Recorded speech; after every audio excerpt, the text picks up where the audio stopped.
Hello അസ്സാം വലൈക്കും എല്ലാവർക്കും നമസ്കാരം. അപ്പോൾ ഇന്നത്തെ വീഡിയോയിലേക്ക് എല്ലാവർക്കും സ്വാഗതം കേട്ടോ. അപ്പോൾ ഇന്ന് ഞാനൊരു കുക്കിംഗ് റെസിപ്പിയായിട്ടാണ് വന്നത് കേട്ടോ. ഇന്ന് ഞാൻ ഒരു അടിപൊളി സാമ്പാർ പൊടി എങ്ങനെ ഉണ്ടാക്കുക നമുക്ക് നോക്കാം. എളുപ്പത്തിൽ നമ്മൾ വീട്ടിലുള്ള സാധനം വെച്ചിട്ട് തന്നെ സാമ്പാർ പൊടി ഉണ്ടാക്കി വെച്ചാൽ നമുക്ക് കുറേ ദിവസങ്ങളോളം നമുക്ക് കേടാവാതെ സൂക്ഷിക്കുകയും ചെയ്യാം, നമുക്ക് ആവശ്യത്തിനടുത്ത് ഉപയോഗിക്കുകയും ചെയ്യാം കേട്ടോ. അപ്പോൾ എങ്ങനെ ഉണ്ടാക്കണമെന്ന് നമുക്കൊന്ന് നോക്കിയാലോ. അതിന് വേണ്ട ആവശ്യമുള്ള സാധനങ്ങൾ ഞാനിത് ഉണ്ടാക്കുമ്പോൾ ഇതിൻ്റെ കൂടെ കാണിക്കാം കേട്ടോ. അപ്പം ആദ്യം തന്നെ നമുക്ക് 50 ഗ്രാം കടലപ്പരിപ്പ് വേണം കേട്ടോ. അത് നല്ലപോലെ ഒരു പാത്രത്തിലിട്ടിട്ട് ചൂടാക്കി വറുത്തെടുക്കാം. 50 ഗ്രാം ഒരു ചുവപ്പ് കളറാവുന്ന വരെ വറുത്തെടുക്കണം കേട്ടോ. അപ്പോൾ നമുക്ക് കടലപ്പരിപ്പ് വറുത്തെടുത്തിട്ട് ഒന്ന് പാത്രത്തിലേക്ക് മാറ്റി വെക്കാം കേട്ടോ. അപ്പം നിങ്ങളിൽ ആരെങ്കിലും എൻ്റെ വീഡിയോ ആദ്യമായിട്ട് കാണുന്നവരുണ്ടെങ്കിൽ ഒന്ന് ചാനലൊന്ന് സബ്സ്ക്രൈബ് ചെയ്യാനും വീഡിയോ ലൈക്ക് ചെയ്യാനും മറക്കരുത് കേട്ടോ. ഇപ്പോൾ ഏകദേശം കടലപ്പരിപ്പ് പാകമായിന് കേട്ടോ. അപ്പോൾ നമുക്കൊരു പാത്രത്തിലേക്ക് ഇത് മാറ്റി വെക്കാം കേട്ടോ. പിന്നെ ഇനി നമുക്ക് വേണ്ടത് ഇതിലേക്ക് ഉഴുന്നുപരിപ്പാണ്. അപ്പോൾ കുറച്ച് ഒരു 50 ഗ്രാം ഉഴുന്നുപരിപ്പും കൂടെ നമുക്ക് ഈ ചട്ടിയിൽ തന്നെ ഇട്ടിട്ട് ഒന്ന് വറുത്തെടുക്കാം കേട്ടോ. ലോ ഫ്ലെയിമിൽ വെച്ചിട്ട് വറുക്കണമാവും ഏറ്റവും ബെറ്റർ കേട്ടോ, എന്നാൽ കരിഞ്ഞു പോവില്ല. ഇതിൽ ആ മഞ്ഞ കളറിൽ കാണുന്നത് നമ്മളെ കടലപ്പരിപ്പ് രണ്ടെണ്ണത്തിലേക്ക് ചാടിയതാണ് കേട്ടോ.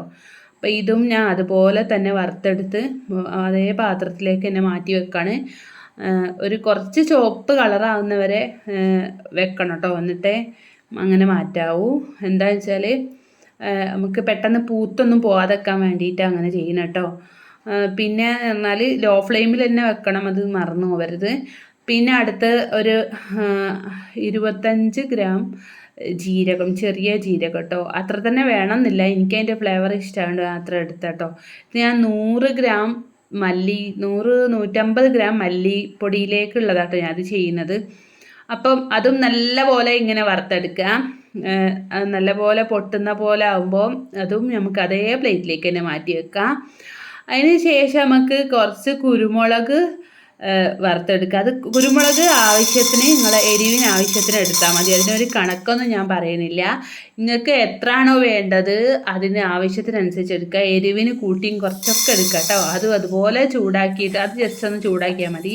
പിന്നെ നമ്മൾ ഉലുവ എടുക്കുക. ഉലുവ അതുപോലെ തന്നെ ചൂടാക്കിയിട്ട് നമുക്ക് പ്ലേറ്റിലേക്ക് മാറ്റി വെക്കാം. അതിന് ശേഷം പിന്നെ നമുക്ക് മല്ലിയാണ് ചൂടാക്കാനുള്ളത്. മല്ലി നല്ലപോലെ കഴുകി ഉണക്കിയ മല്ലിയാണെങ്കിൽ ഒന്ന് ജസ്റ്റ് ചൂടാക്കാനേ ഉണ്ടാവുള്ളൂ. അല്ലെങ്കിൽ നല്ലപോലെ കഴുകിയിട്ട് അങ്ങനെ തന്നെ നനവോടെ വെള്ളം വാർത്തിട്ട് നനവോടെ വറുക്കുകയാണെങ്കിൽ നല്ലപോലെ വറുത്തെടുക്കണം കേട്ടോ.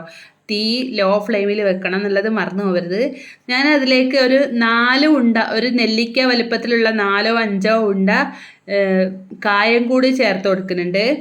എന്താണെന്ന് വെച്ചാൽ കായം തന്നെ ചേർക്കണമെന്നില്ല, കായത്തിൻ്റെ പൊടി ചേർക്കുകയാണെങ്കിൽ അതാണ് ഏറ്റവും ബെറ്റർ. എനിക്ക് കായത്തിൻ്റെ പൊടി കിട്ടാത്തതുകൊണ്ട് ഞാൻ കായം ചേർത്ത് കൊടുക്കുകയാണ് കേട്ടോ.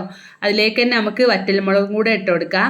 വറ്റൽമുളക് ഒരു 100 ഗ്രാം മുതൽ 50 ഗ്രാം മുതൽ 100 ഗ്രാം വരെ ചേർക്കാം. എരിവിനനുസരിച്ച് ഇഷ്ടത്തിനനുസരിച്ച് ചേർത്താൽ മതി. നമ്മൾ സാമ്പാർ ഉണ്ടാക്കുമ്പോൾ മുളക് പൊടിയൊക്കെ ചേർക്കുമല്ലോ, അപ്പം അതുകൊണ്ട് ആവശ്യത്തിന് വേണ്ട മാത്രം ഇട്ടാൽ മതി കേട്ടോ. അപ്പം അതും കൂടെ ഇതിലേക്ക് ചേർത്ത് ചെറിയ തീയിലാക്കി വെച്ച് ഇത് കുറച്ച് നേരം ഒന്ന് നമ്മളിങ്ങനെ വറുത്തെടുക്കണം കേട്ടോ. കാരണം എന്താ വെച്ചാൽ മുളകിൻ്റെ എല്ലാ ഭാഗത്തും ചൂടൊക്കെ പിടിച്ചിട്ട് അതൊന്ന് വറുത്ത് ഇങ്ങനെ പൊട്ടുന്ന ഒരു പരുവാവുമല്ലോ, നമ്മൾ പിടിച്ച് പൊട്ടിക്കുന്ന പരുവാവുന്ന വരെ ഒന്ന് വറുത്തെടുക്കണം. അപ്പോഴത്തേക്കൊക്കെ നമ്മളെ കായോ അതിൽ കിടന്ന് നല്ലപോലെ പൊന്തി വന്നു കേട്ടോ. ഒരു പഫായി വരും കായം. അപ്പോൾ നമ്മളിങ്ങനെ ഒന്ന് ജസ്റ്റ് ഇങ്ങനെ അമർത്തി കൊടുത്താൽ മതി. കായം ആണ് എടുക്കുന്നതെങ്കിൽ, കായത്തിൻ്റെ പൗഡറാണ് എടുക്കുന്നതെങ്കിൽ മല്ലി എടുത്ത് മാറ്റാൻ സമയത്ത്, അടുപ്പിൽ നിന്ന് വാങ്ങാനാവുമ്പോൾ ലാസ്റ്റിൽ ആ പൊടി കൊട്ടി കൊടുത്താൽ മതി കേട്ടോ, കുറച്ചൊന്ന് ചൂടുള്ള മല്ലിയിലേക്ക്. അപ്പം നമുക്ക് ഇതെല്ലാം കൂടി ഇനി നമുക്കൊന്ന് മിക്സിയിലിട്ട് നല്ലപോലെ പൊടിച്ചെടുക്കാം. അപ്പോൾ മിക്സിയുടെ ജാറ് നനഞ്ഞിട്ടുള്ള ആണെങ്കിൽ എന്താ ചെയ്യുക, ഒരു ടിപ്പ് ഞാൻ പറഞ്ഞുതരാം.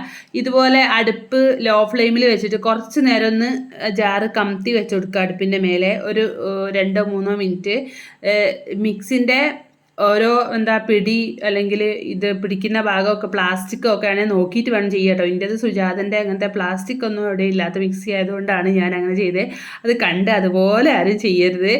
മിക്സിൻ്റെ എന്താ ഗുണനിലവാരവും കാര്യങ്ങളൊക്കെ നോക്കിയാണ് ചെയ്യുക. അപ്പോൾ ഒരു ട്രിപ്പ് നമ്മൾ പൊടിച്ചെടുത്ത്, അപ്പോൾ 2 ട്രിപ്പായിട്ടാണ് ഞാനിത് പൊടിച്ചെടുത്തിട്ടോ. 2 പ്രാവശ്യമാക്കി ഇത് ഈ സാമ്പാർ പൊടി നമ്മൾ പൊടിച്ചത് നല്ല സ്മെല്ലായിരുന്നു കേട്ടോ. അത് പൊടിക്കുമ്പോൾ അങ്ങനെ ഇതാ കുന്നോളം സാമ്പാർ പൊടി നമ്മൾ ഉണ്ടാക്കി വെച്ചിരുന്നു കേട്ടോ. അപ്പോൾ ഇതുപോലെ കുന്നോളം സാമ്പാർ പൊടി നമുക്ക് ഉണ്ടാക്കി ഉപയോഗിക്കുകയും ചെയ്യാം. ഉണ്ടാക്കിയിട്ട് വേണമെങ്കിൽ നമുക്ക് ഇതിൻ്റെ ഫുഡ് സേഫ്റ്റീൻ്റെ ലൈസൻസും കാര്യങ്ങളും എടുത്തിട്ട് വേണമെങ്കിൽ സെയിൽ ചെയ്യുകയും ചെയ്യാം.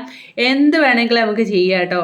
അപ്പോൾ അതുകൊണ്ട് എല്ലാവരും ഒന്ന് ട്രൈ ചെയ്ത് നോക്കുക. ട്രൈ ചെയ്തിട്ട് അതിൻ്റെ ഫീഡ്ബാക്കൊക്കെ എന്നെ ഒന്ന് കമൻറ്റിലൂടെ അറിയിക്കുക കേട്ടോ. അപ്പോൾ വീഡിയോ എല്ലാവർക്കും ഇഷ്ടമായെന്ന് വിചാരിക്കുകയാണ്. ഇഷ്ടമായെങ്കിൽ ഒരു ലൈക്ക് തരാൻ മറന്നു പോകരുത്. ലൈക്ക് തരാൻ എല്ലാവരും മറന്നു പോകണ്ട കേട്ടോ. അപ്പോൾ ലൈക്ക് തരിക, കമൻറ്റ് ചെയ്യുക, പിന്നെ നിങ്ങൾക്ക് വേണ്ടപ്പെട്ടവർക്കൊക്കെ ഒന്ന് ഷെയർ ചെയ്ത് കൊടുക്കുക. ഇതൊക്കെ ചെയ്യുക കേട്ടോ. അപ്പോൾ പൊടി ഒന്ന് തണുത്തതിന് ശേഷം നമ്മൾ ഒരു പാത്രത്തിലേക്ക് മാറ്റി അടച്ച് സൂക്ഷിച്ചാൽ മതി കേട്ടോ. നമുക്ക് എത്ര ദിവസം, ഒരു മാസം വരെയൊക്കെ ഒരു ചെറിയ കുടുംബത്തിന് എടുക്കാനുള്ള ഉണ്ടാവും. പിന്നെ കായത്തിൻ്റെ കാര്യം ഇതുപോലെ തന്നെ, കറി വെക്കുമ്പോൾ വേണമെങ്കിൽ ലേശം കൂടെ നമുക്ക് ചേർത്ത് കൊടുക്കണം എന്ന് തോന്നുകയാണെങ്കിൽ ചേർത്ത് കൊടുക്കുക, ഒരു കുഴപ്പമില്ല. പിന്നെ ഉലുവൻ്റെ ടേസ്റ്റ് ഇഷ്ടമില്ലാത്ത ആൾക്കാരുണ്ടാവും, അതൊക്കെ വേണമെങ്കിൽ നമുക്ക് കുറച്ച് കൂട്ടിയൊക്കെ ഉപയോഗിക്കാം കേട്ടോ. അപ്പം എല്ലാവർക്കും വീഡിയോ ഇഷ്ടമായി എന്ന് വിചാരിക്കുകയാണ്. വീഡിയോ ഇഷ്ടമായെങ്കിൽ ലൈക്ക് ചെയ്യാൻ മറക്കല്ലേ. ഒരിക്കലൂടെ പറഞ്ഞ് ലൈക്ക് ചെയ്യണം. വീഡിയോ ഒന്നും നിങ്ങൾ ലൈക്ക് ചെയ്യുന്നില്ല. അപ്പോൾ അടുത്ത വീഡിയോ ആയിട്ട് വരുന്നവരേക്കും എല്ലാവർക്കും അസ്സലാമു അലൈക്കും.